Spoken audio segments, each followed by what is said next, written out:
Hey, welcome to Show Spy with me, Dick and Drury. Today we're at the Royal Academy of Arts in central London, overread from the Ritz and round the corner from Buckingham Palace. Today we're here to see the Histories by Kerry James Marshall. Born in 1955, Marshall is one of the most respected living artists in the US, and this marks his first comprehensive survey exhibition in the UK.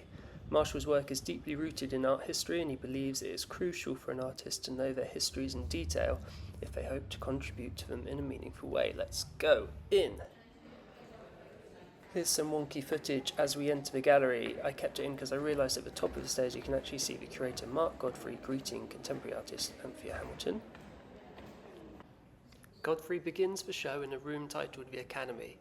It contains various scenes from within the artist's studio. It feels particularly relevant to this setting, as the RA is home to a small but powerful art school that offers the only free postgraduate art course in the country. As with all Marshall's work, he centres black figures, and these paintings depict black figures as both the subjects and the producers.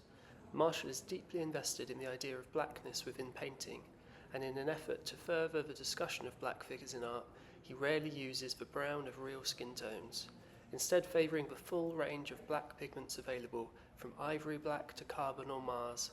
He adds blues and reds to adjust tone and temperature. Marshall says, "I am trying to establish a phenomenal presence that is unequivocally black and beautiful."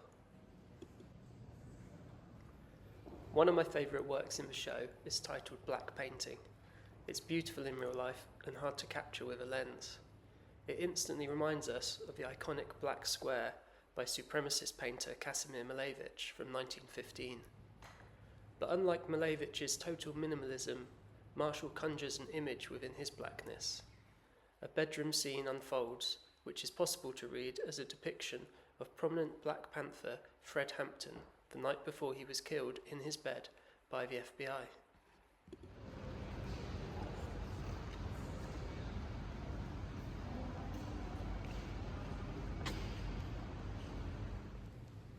Another highlight is the painting Portrait of Nat Turner with the head of his master. Unusually painted in oils, as opposed to Marshall's favoured acrylic, this small painting goes incredibly hard. The leader of the bloody four-day uprising of enslaved people in 1831, Turner is portrayed in the heroic manner of Caravaggio's David with the head of Goliath.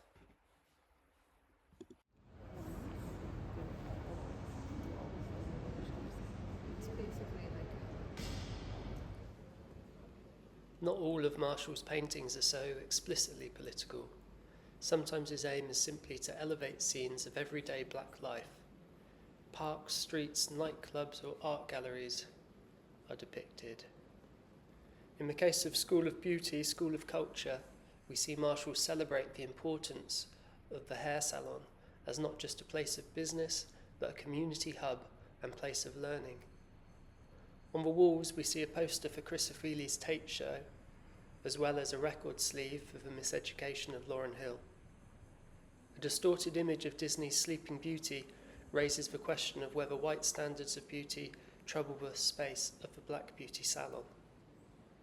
Its stretched appearance links directly to the anamorphic skull found in Hans Holbein's Ambassadors, elevating the everyday space to one of extreme grandeur, while a mirror capturing Marshall's own reflection pushes us towards the relationship between artist and subject, seen within the seminal Velázquez work Las Meninas.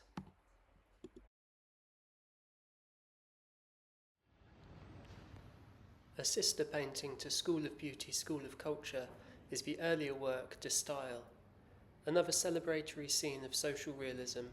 This work nods to both 17th century Dutch paintings and the work of Pierre Mondrian. The title of the work puns on both the name of the barber shop, Percy's House of Style, and the De Style art movement of which Mondrian was a part. The figures in the room meet the viewer's gaze, giving the impression we have just entered the room with them, or as if they're posing for a photo with their new looks. Closer looking reveals a calendar on the wall dating the scene to 1991, the year Rodney King was brutally beaten by officers of the LAPD. The show ends with a room called Red, Black and Green, which references the colours of the Pan-African flag created by Marcus Garvey. My favourite work in my room is this Afrofuturist scene, depicting a family aboard a spaceship hurtling through the galaxy. Its decolonialised interior is home to a holographic visualisation of Earth, with Africa facing the viewer. Marshall says, in all these works, the overarching principle is to move the black figure from the periphery to the centre, to establish presence with a capital P.